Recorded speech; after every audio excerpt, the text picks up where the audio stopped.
Hello, welcome back to the channel, and thank you for joining me today. We've got quite an unusual case to unpack. 3 South African nationals have found themselves on the wrong side of the law in Zimbabwe after causing chaos at a crash site in Chitungwiza.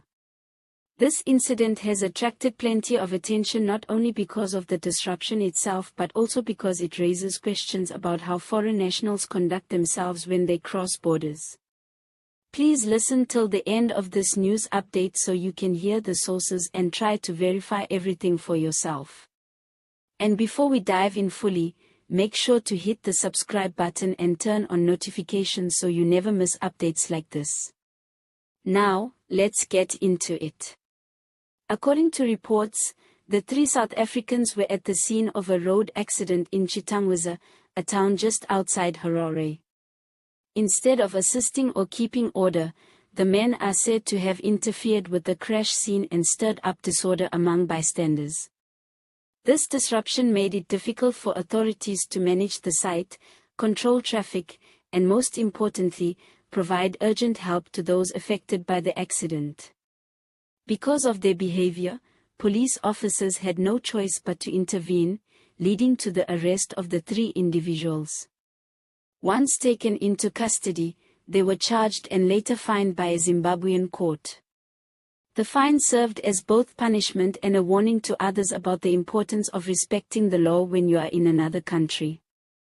It may seem like a small matter to some, but officials made it clear that disrupting an accident scene is a serious offense because it can delay medical response and potentially put lives at further risk. This incident highlights a bigger issue that often comes up in Southern Africa, how nationals from one country conduct themselves while visiting or working in another. Zimbabwean authorities stress that while visitors are welcome, they must follow the laws of the land and not assume they can behave as they would back home. It's a reminder that borders are not just lines on a map, each country has its own rules, and ignoring them can lead to real consequences. Interestingly, local reports noted that the South Africans seemed surprised at how quickly they were fined. But the Zimbabwean courts wanted to send a clear message: no one is above the law, and behavior that threatens public safety will not be tolerated, no matter your nationality. For South Africans following this news, it might feel a bit embarrassing to see fellow countrymen make headlines for all the wrong reasons.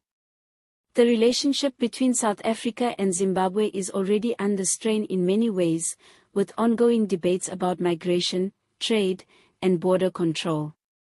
Incidents like this don't help that dynamic and could even harden attitudes. It also raises a point about how individuals sometimes underestimate the seriousness of situations like crash sites.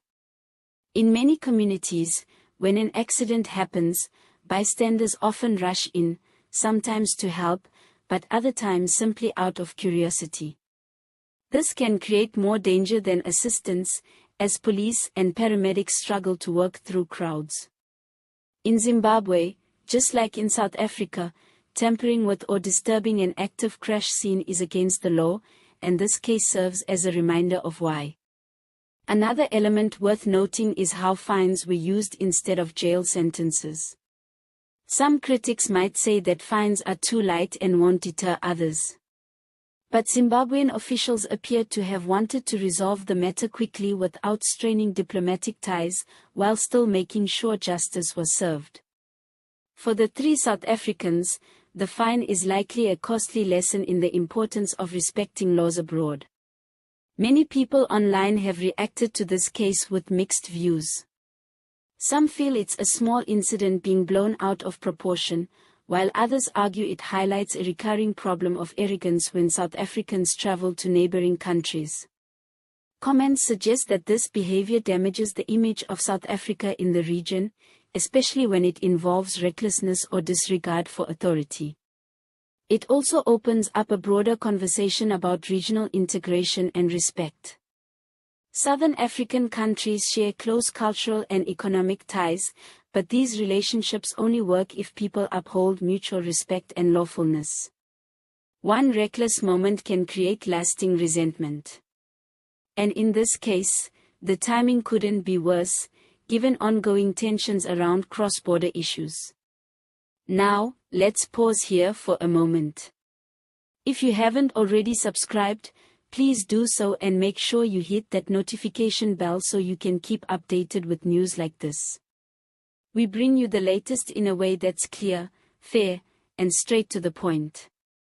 As for these three South Africans, one wonders how they'll explain their actions when they get back home. Imagine sitting around a braai and someone asks, "How was Zimbabwe?"